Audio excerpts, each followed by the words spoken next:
President Donald Trump's political comeback in 2024 will likely be dissected for years to come.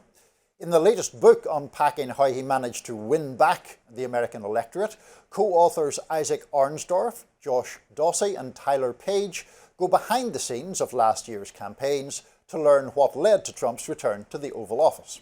Trio also dissect the months leading up to then President Biden's fall and the bungled installation of former Vice President Kamala Harris to be the 2024 Democratic presidential candidate.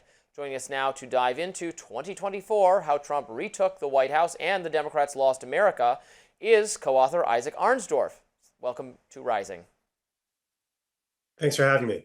Of course, great to talk with you. This is a subject we get into a lot here at Rising. Everything that went wrong in Biden world and was to the benefit of Trump. I saw what you learned from doing the reporting for your book is the decision to have that early debate was really something that Team Biden wanted and thought would be an asset for their candidate. Can you tell us more about that? Yeah, well, the first thing was that the campaign was running out of money. They kept having to cut their fundraising goals, as we report for the first time, because there was no grassroots enthusiasm and big donors were backing off. So they knew they needed something to reset the race, and they knew that the main problem was perceptions about his age and ability to do the job. And his team, his top advisors, thought the best way to address that would be to put him out there in front of the American public. If they could, on the biggest possible stage, if they could see him the way that they saw him, that would be the best way to put those concerns to rest. Of course, when most Americans saw him that night, they saw something very different. Isaac, you also go into the search by Vice President Harris once she had become the nominee for a running mate, and particularly the fact that it ultimately basically comes down to Tim Walz or Josh Shapiro, the governor of Pennsylvania. And in your account, Harris goes for Walz primarily because she clicks with him better on a personal level. There seems to be some skepticism about Shapiro's personal ambitiousness and so forth. Did you get the Yeah, that's right. She kept asking her advisors for a mathematically correct answer. Basically, what does the polling show? Who helps me win the most?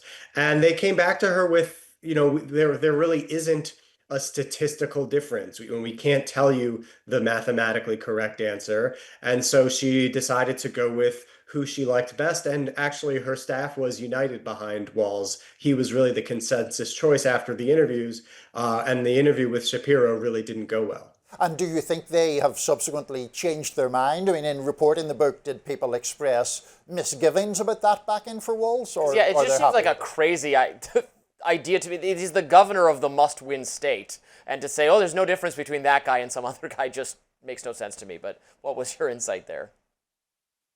Well, I never heard anyone express regret about picking Walz. I think there is definitely regret about the way that Walz was deployed on the campaign and his weaknesses, as it turned out, as a campaigner. He was one of these politicians who was constantly scrolling Twitter, very concerned by what people were saying about him online, and kind of never broke through with moderates and swing voters the way that they were hoping, because whereas Democrats looked at him as someone who could speak about progressive policy in a plain, accessible way, moderates looked at him and really just saw a progressive. And what are your insights on the other side of the aisle about what the Trump campaign did so right in 2024? So right around the time that they wrapped up the primary and started looking toward the general, they went back and analyzed their performance in 2016 and 2020. And what they discovered was that the conventional wisdom that Trump lost because of weakness with women was actually wrong. That where the difference between 2016 and 2020 was actually with men. way that they put it was, it wasn't the women who voted for Romney in 2012 and Clinton in 2016 they had to worry about. It was their husbands who voted for Trump in 2016 and Biden in 2020. Another way of putting it is, there was so much focus on the gender gap, but the gender gap, it takes two genders to have a gap. So the Trump campaign figured out that if they could run up the score with men, which came very authentically to Trump and his message, then they could afford to do a little bit worse with women. And they had a lot of success with that. I don't want to press you too much into the realm of personal opinion because it's a impartially reported book, but in relation to the situation in which Kamala Harris found herself, a very late nominee in the wake of a disastrous debate by a pretty unpopular president, at least if the opinion polls are to be taken at face value.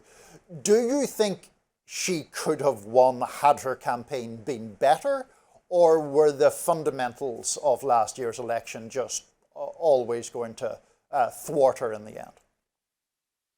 One of the things that surprised me in reporting the book is, whether people think that Harris could have done better or worse herself, she really never got the chance. In those 100 days that she had, there was no time to think about the fundamental questions about message and messenger that ordinarily would be done with tons of research years in advance. And so she really ended up just continuing to run the Biden campaign. Not only did she inherit all the baggage and public unpopularity of Biden, but she also inherited all the operational baggage of a Biden campaign that was not very functional, was not designed around a winning messenger or a message, and was still, even after she took over, being run by the people who were responsible for the policies that most Americans were dissatisfied with.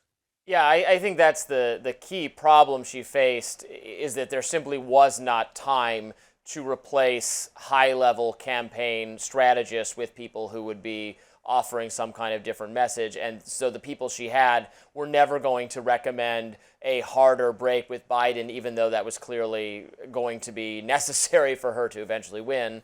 Of course, her best polling came right at the beginning, which then also suggests that maybe there's not a whole lot she could have done.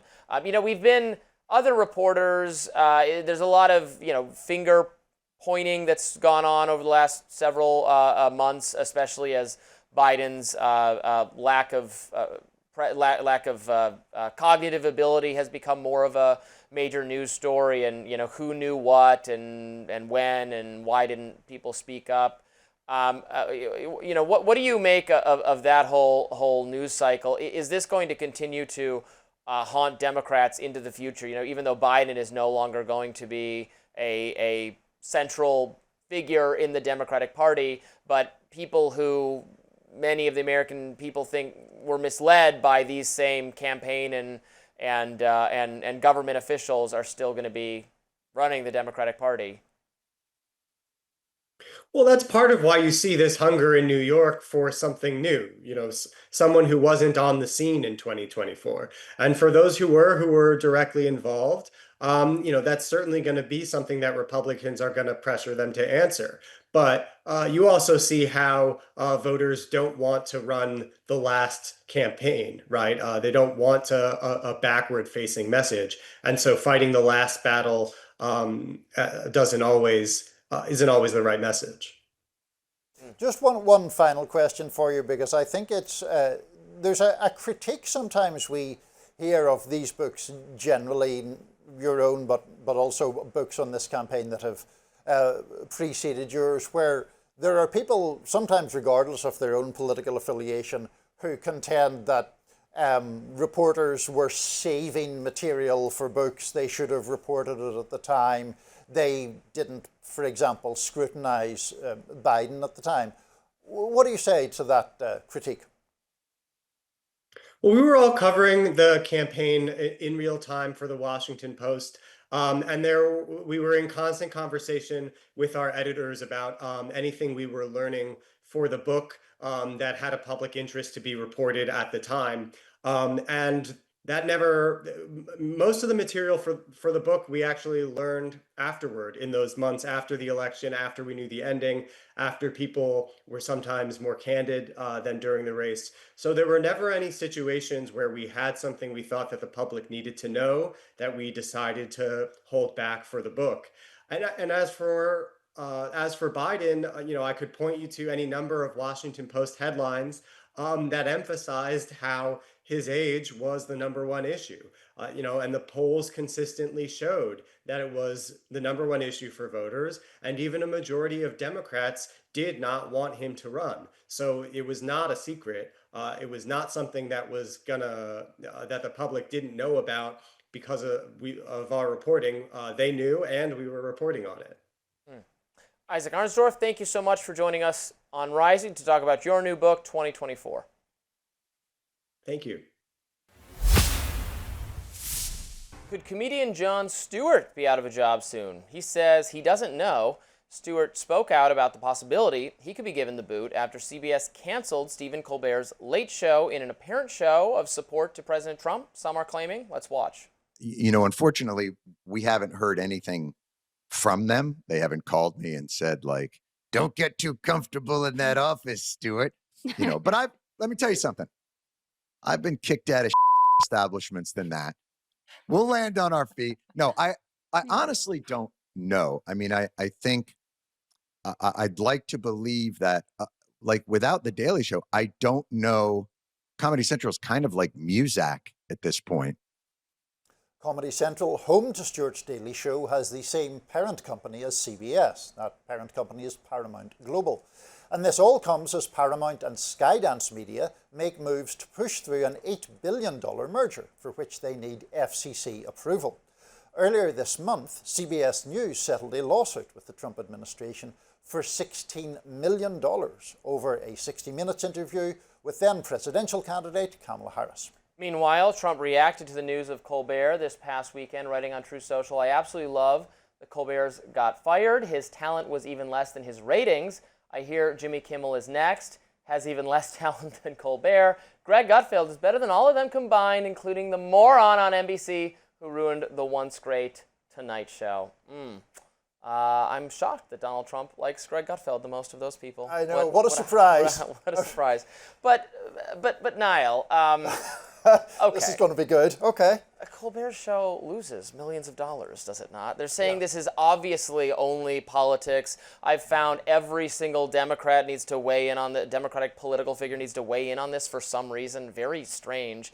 It's a business decision and it's not profitable. And this is part of, you can divorce this entirely from the political context. Like, major network sort of productions of this nature are not making money. The future is all YouTube commentary for comedy and for politics and for everything. YouTube is the winner. YouTube is the winner, guys. What we're doing is the winner. So I don't like, this is just baffling to me that this has become maybe if you like TV, this is sad to you for that reason, but it's just, there's not an audience for this anymore. He was making, his salary was just obscene given how it was not profitable. Reportedly $20 million. Whether that was true or not, that's a lot of money. That's almost as much as we get for post.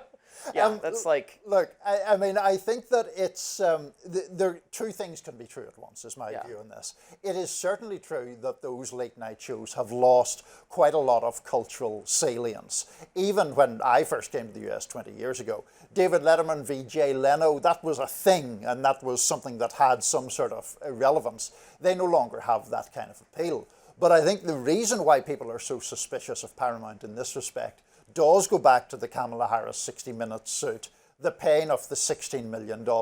You and I have different opinions about that interview. I don't think there was anything remotely nefarious about the editing. I think it was completely routine editing. And therefore, Trump filed this suit to extort and intimidate Paramount and CBS by extension, knowing, of course, that he had leverage because of this merger that is being sought. They should never have settled that suit on its merits. They would easily have prevailed in court.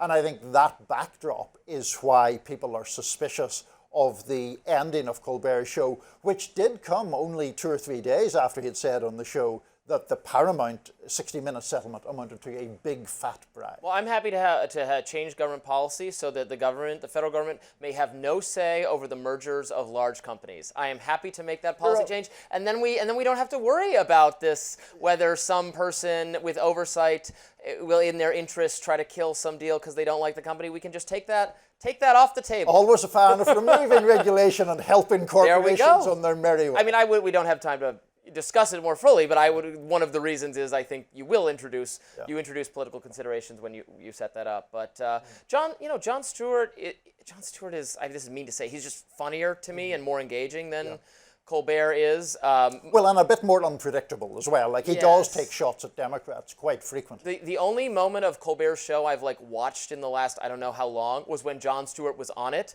and talked to him about why he thought COVID did come out of a lab, which was a great moment. Former Obama aides are firing back at Hunter Biden after he went scorched earth on them during an interview with YouTuber Andrew Callahan.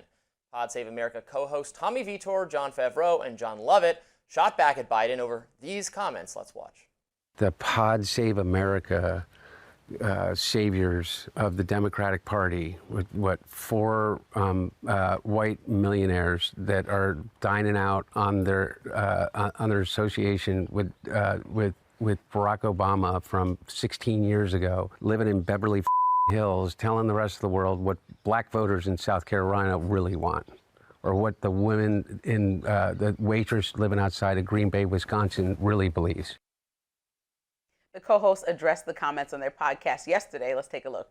One thing we know is that Hunter Biden, throughout Joe Biden's presidency, was a terrible liability for him. And put the addiction aside, it is because he was on Burisma, because he became an artist, because he was part of a kind of sleazy Washington that, as Tommy said, people hated. You were a liability. You should be ashamed of the ways in which you made your father's political life worse. And the idea that we're going to listen to you now, give me a break. It's ridiculous.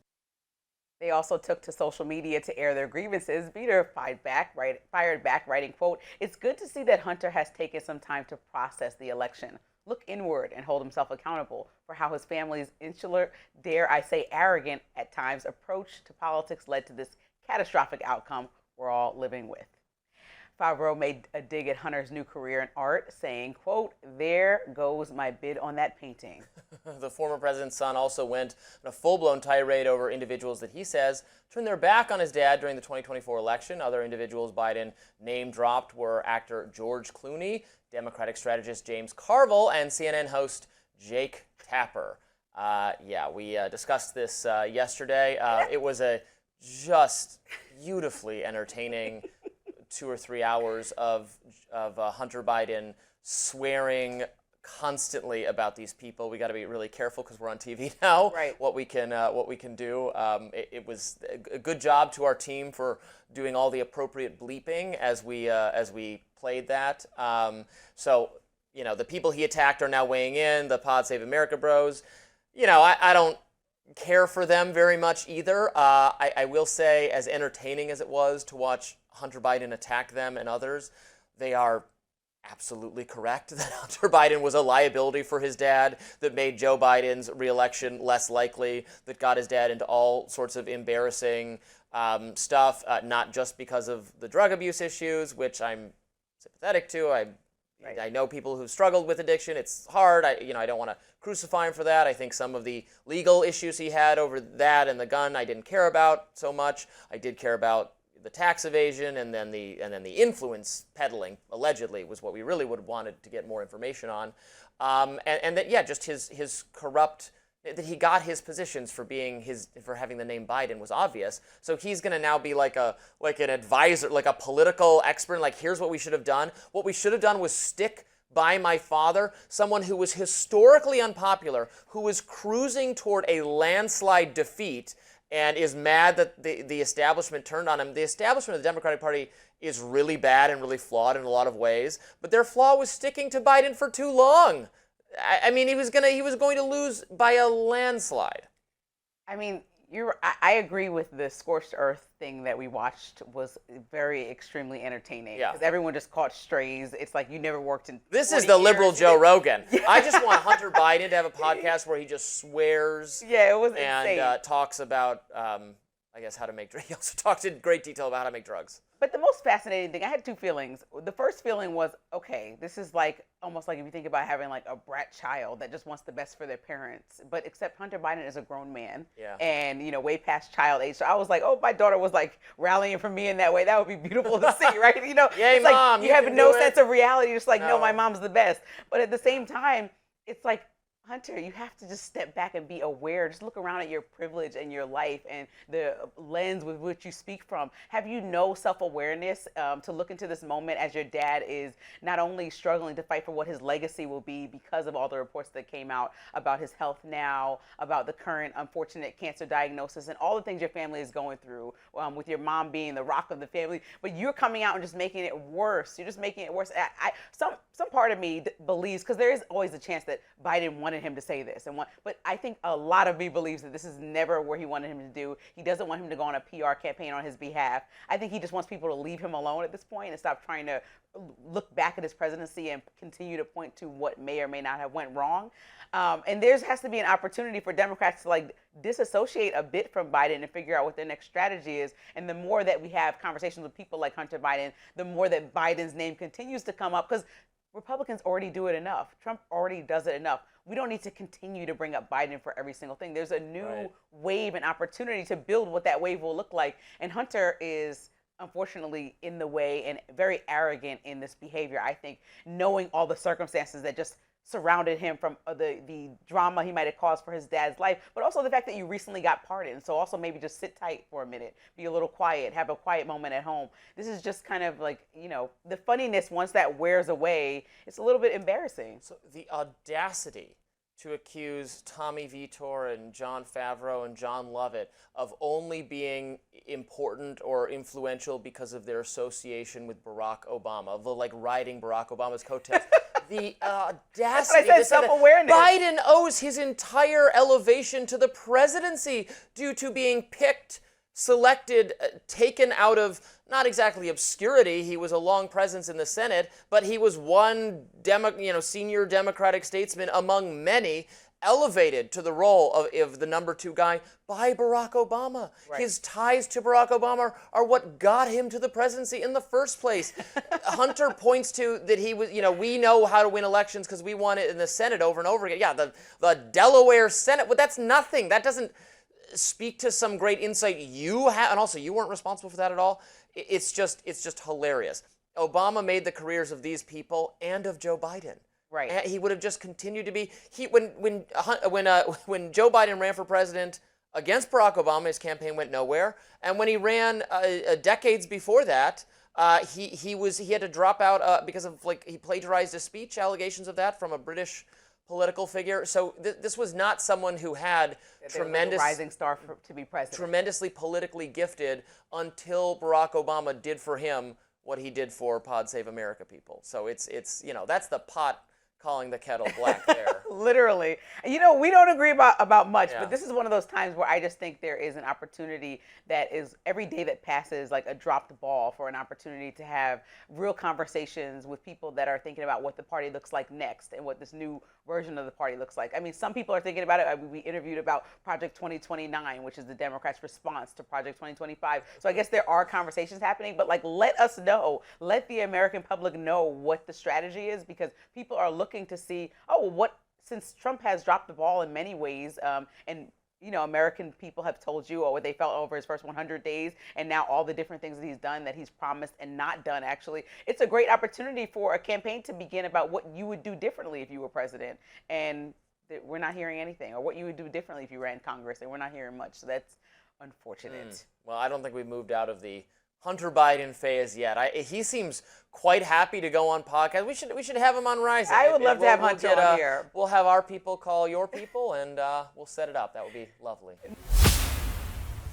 The DOJ is confirming they've received a criminal referral from National Intelligence Director Tulsi Gabbard.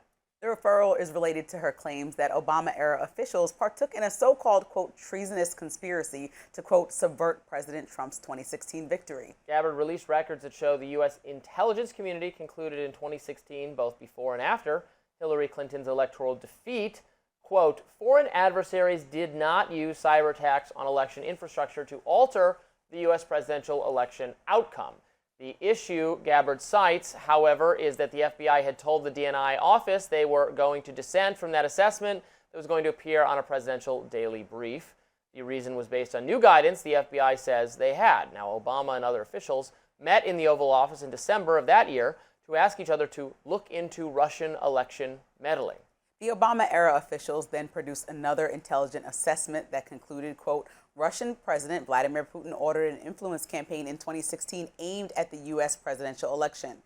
Democrat Senator Mark Warner downplayed Gabbard's claims. He pointed out that the Senate Intelligence Committee later reaffirmed the assessment that Russia interfered in the 2016 election. He wrote on X, quote, it is sadly not surprising that DNI Gabbard, who promised to depoliticize the intelligence community, is once again weaponizing her position to amplify the president's election conspiracy theories. It's appalling to hear DNI Gabbard accuse her own IC workforce of committing treasonous conspiracy when she was unwilling to label Edward Snowden a traitor. Here is Gabbard on Fox News this Sunday. This is not a Democrat or Republican issue. This is an issue that is so serious it should concern every single American because it has to do with the integrity of our democratic republic. Edward Snowden is not a traitor. Edward Snowden revealed that the U.S. government was lying about spying on the American people. I think it was patriotic to call out our government from lying to us, so that's a ridiculous attitude that is not surprising to me because Mark Warner is a ridiculous deep state agent. But what do you make of the... So I addressed this at my radar yesterday.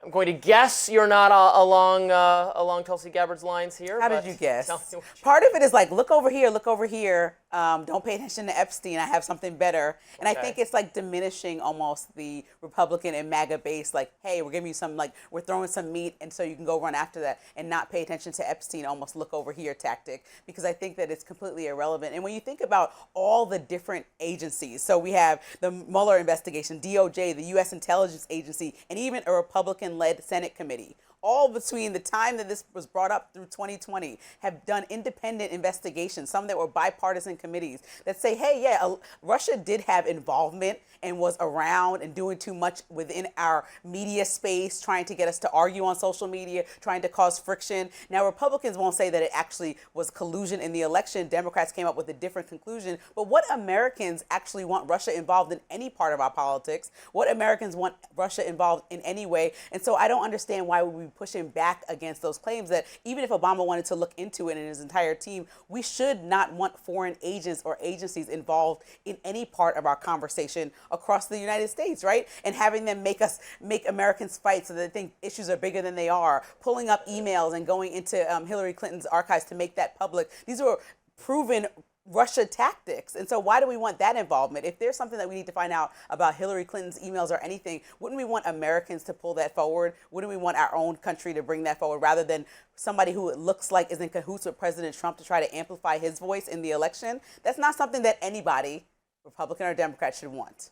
But the issue is not that. It's that initially the intelligence officials came to the conclusion that, right, there was this very not important attempt by Russia to, they bought some Facebook ads effectively, which is not important is so subjective. No, it was weak. It was a drop in the bucket compared, for instance, to the money the campaigns themselves spent on Facebook ads. They were also not narrowly tailored to swing voters. It was a really low level of influence on Facebook, mostly direct. So that was a small thing. It did. You're right. It happened. I'm not saying it didn't happen, but it was just not important.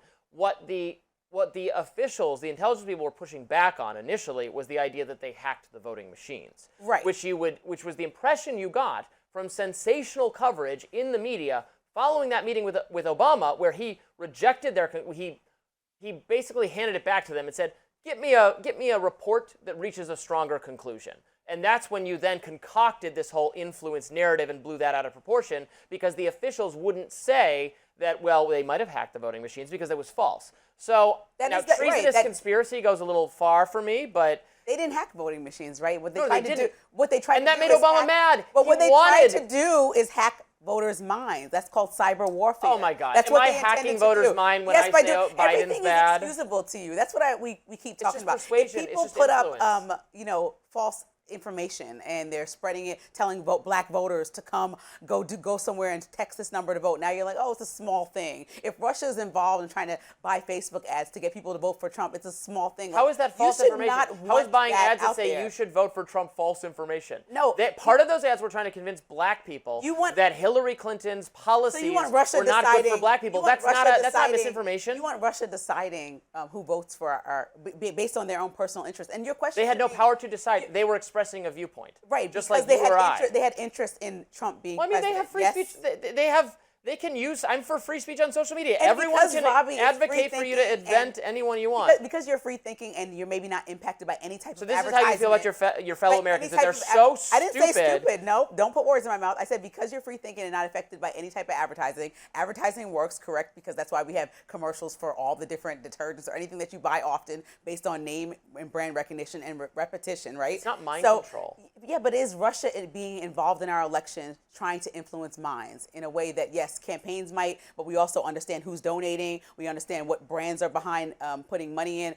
Democrats often fight to get more transparency in that, so we know exactly who's And I always donating. say that's kind of stupid. Why? Who cares? You don't want to know who's trying to influence you, who's trying to lobby you, who's trying to care- get I don't- something across. You know, I you care say more that about the drug actual companies. You want to know argument- that, right? What they're I doing care with more about the COVID. actual argument being presented. I care about the substance of what is said. I will address the arguments on their merits, regardless of who is saying them. So if Russia is saying Hillary Clinton is bad for some reason, it's not really fundamentally different from anyone else saying it. I will just address it on the substance of it. And if we're addressing things off merit, this claim from Tulsi Gabbard is completely meritless. And so I don't think it's going to go anywhere. And so, again, we're going to waste Americans, taxpayers, and dollars and time. I encourage you to read the New York Times and the Washington Post stories from that era with sensational claims about the level of Russian influence changing the outcome of the election, and suggesting that based on that, this is the policy implication, is that Trump is beholden to Putin because he owes his win to him.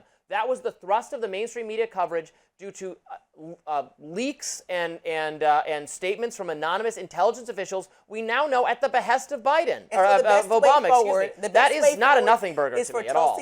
The best way forward, in your opinion, is for Tulsi Gabbard to relitigate this entire thing the same way that Trump had asked to not continue to relitigate anything going on with him, and he wanted to move forward that and called it a witch hunt every Is time this it not happened. an example So of why would undermining we not- confidence in a presidential election to say it's Russia, it was Russia? That's what they hinted at, and I've been undermine told that confidence is in the high American crimes public and many misdemeanors times. to do it. We want to agree to disagree. You were born a man and you will die a man. We are revolting against this. We're revolting against the perverts that run the world. And I want to be very clear here. I count you among them. I think you're sick. I think you're disgusting. And I am fully prepared to take on this battle. On behalf of the entire world, I will see you in court.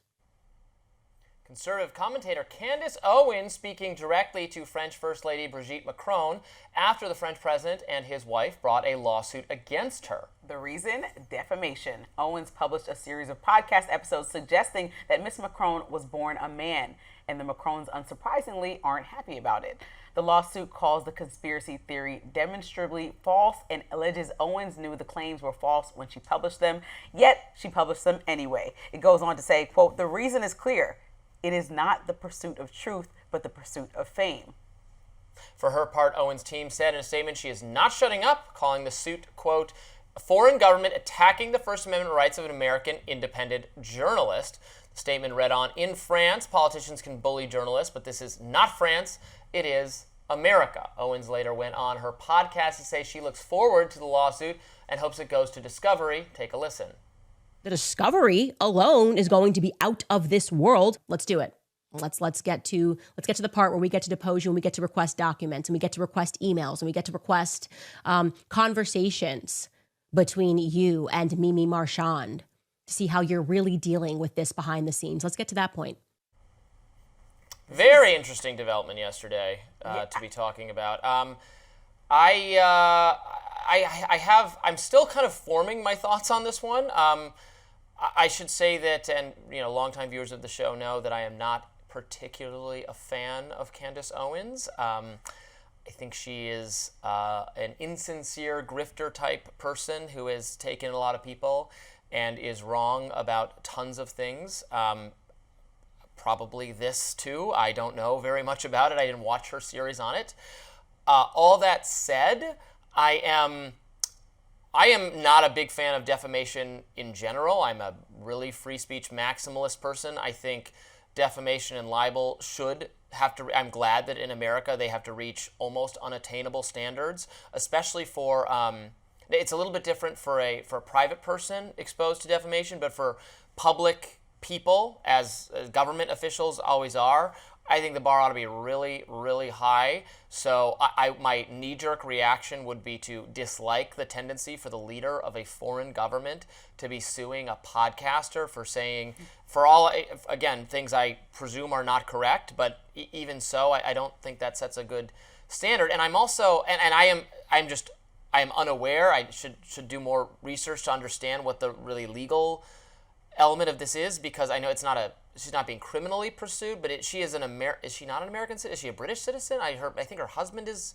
British. She's American. She is in America, Candace Owens. Yes. And this is, the French government is going to sue an American citizen. Are there international treaties that preclude that? I don't that seems very weird to me, and it makes me want to go, excuse me, le French, we have le free speech here in America, so that was a go good away. accent.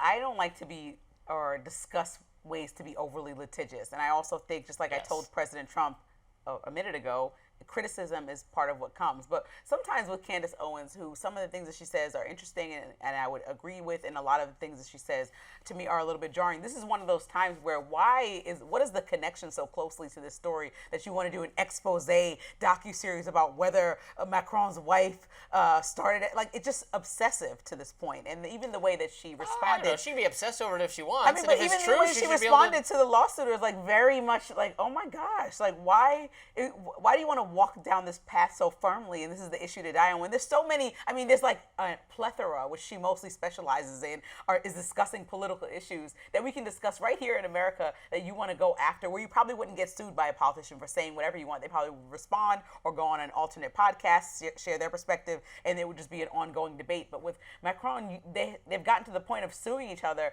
I just think first on the French side, they got to bring the temperature down and know that you're public figures, particularly in politics, can be criticized. But she's not criticizing their policies or anything like that. She's criticizing this woman for being alleged as a man. And so to me, it gets into a whole category where she may be directly affecting this woman's livelihood. Also a woman who may or may not have asked to be involved in politics in this way and is married to a man that asked to be involved in politics. And so I always say that about first ladies, even with Melania being kind of off the table. And when you talked about The View and them digging, the woman is just somebody's wife and doing her entire other career. So, same thing with Michelle Obama. She wants to wear shorts and people are antagonizing her. She's just somebody's wife who has her own prestigious career. This is what I mean. The public should not be trying to look at them the same way they look at the president and try to hash through every single decision they make, because they are, in some ways, just people that just marry somebody who had ambitious interests. You talk about her career, her other career. Wasn't it, it was teacher, right? Who? Brigitte Macron. Oh, I'm saying she didn't ask to be a politician. But wasn't she his teacher, right? Isn't that the thing with them? That's kind of. I'm not ageist. Age ain't nothing but a number for them. If they're happy. It's not the age thing. I guess I'm gonna look it up, right? Our producers tell me if I am myself. She is saying much something older that's than about to him, be which fascinates me defamatory. also. I thought she was his teacher. Well, listen. That's how they met. Regardless, I don't know why is it worth? That's not worth pursuing to me. Neither is. I'm gonna look it up right now. No, not for you. I'm saying for I have my in computer deep dive expose. Yes, She was his teacher, right? Okay, producer's saying I'm not. I didn't make that up. But don't you think that Candace Owens? At what age? What about why not pumping the brakes? I think this is the this is the the thing salacious story, that bears some further investigation. We got information that Robbie's going to verify that. My producer's saying, say that again. 15. He was 15 and she was 39, according to the New York Post. Okay.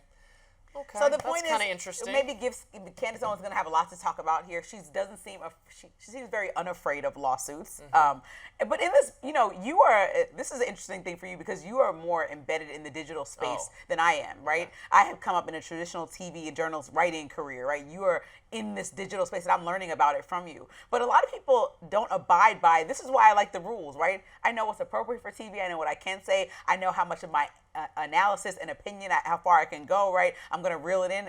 The conversations won't be the exact conversations that I'm texting my friends or arguing with my parents about, right? They might be a version of that. And so with podcasting, it's almost like a free-for-all. YouTube doesn't have that many guidelines on what you can say and what you can't say. You enjoy that. Even on X, you're like, there's no I stopping enjoy that, people. and so do everyone else. Well, so do the millions of people Well, who that's watch what I'm saying, us but there. then you can get sued.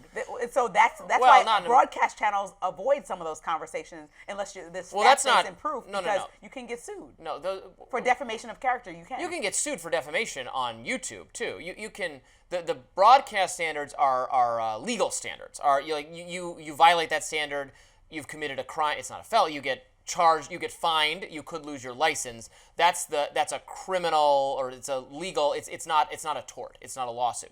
You can still be sued on YouTube if you defame someone. What the interesting thing about the law is. And this is something I know a little bit about. I wrote a book about social media moderation policies and how they were shaped by the law. There's a thing called Section 230. So the important and relevant distinction for the internet is that if we say something that is defamatory of whoever, of Candace Owens, let's say, Candace Owens, and we say it on the host of Rising, we say this on Rising, we can be sued. Our parent company, The Hill, Nexstar, could be sued. That's why we have some editorial guidance and we have a team of people and we have a legal department to make sure we don't do anything like that. Right. I mean, they hire people they trust not to do that. But the organization could be sued. YouTube, even though that's where the content is, YouTube could not be sued because of Section 230 of federal law. That says that even though the content appears on YouTube or it appears on Facebook or it appears on Twitter, the platform is not responsible for the content. The creator is. And that's why I think Which there's is a little different. bit more leniency with the way people behave on some of the apps. And the point is that outlets. is different for the internet than it is for another publisher. Like Simon & Schuster is a book publisher, and if I wrote a book for Simon & Schuster, they could, and I defamed someone, I could be sued and Simon & Schuster can be sued. Kind of like we could be sued and The Hill can be sued.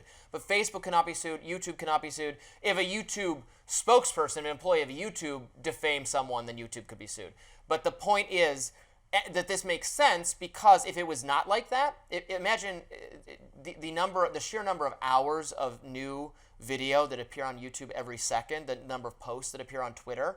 If the company could be sued for each and every single one of those, it would not work. Well, at a minimum, they would have to verify all users. They would have to do legal, like you'd have to do it like it's a legal seminar, the way you do when you get hired by a company to make sure you don't do anything illegal. It just would not work. The internet would not function. So that's why I always get a little, because reforms to Section 230 are constantly threatened by both Democrats and Republicans for opposite reasons. And I'm always like, okay, guys, but if you change or get rid of this statute, which some political figures don't like for a variety of reasons, you could collapse the entire internet by just tweaking this slightly. Would make it so that the platforms where we now get most of our news and entertainment could not work at all. So please think through this before you open Pandora's box on this one at all. You could literally end social media as we know it, which maybe is what some people in government want to do. Sorry, that's my minimal rant on this subject. To kind of put a bow on this, I think that Macron has to follow through. She has to follow through with this lawsuit fully, because now at this point, it won't deter Candace Owens from anything. It actually will put fuel in her fire to continue going on, especially this is the Streisand effect. They don't, this will get more attention and oxygen because she's focusing on it. I think they just shouldn't do this. I think it's very weird to expect Candace Owens to be subjected to European defamation standard. Where is or is it actually America? I don't know. We need to get information of that. Is it going to go through a arbitration process in the U.S. under U.S. defamation law? I guess that's what's due. They as French citizens, because Candace Owens is not subject to the defamation in France. Yeah. Although I guess you can watch the YouTube videos. Yeah, YouTube is I don't worldwide, know. so I don't know we'll how see this this works. plays out, but I know I'm that- genuinely unsure. She's being sued in the U.S. Okay, there are lawyers on behalf of the Macrons in the U.S., so it's all going through U.S. It's still weird because they're French citizens and not U.S. people. But I'm going to watch this play out, but I think it's going to be a spectacle that needs to be seen through at this point because now it's become public, and Candace Owens is going to be on even more of a rampage now that you sued her than she was prior to this. I think our instinct should be for free speech. I want to learn more about this, and I'm sure we'll be discussing it again.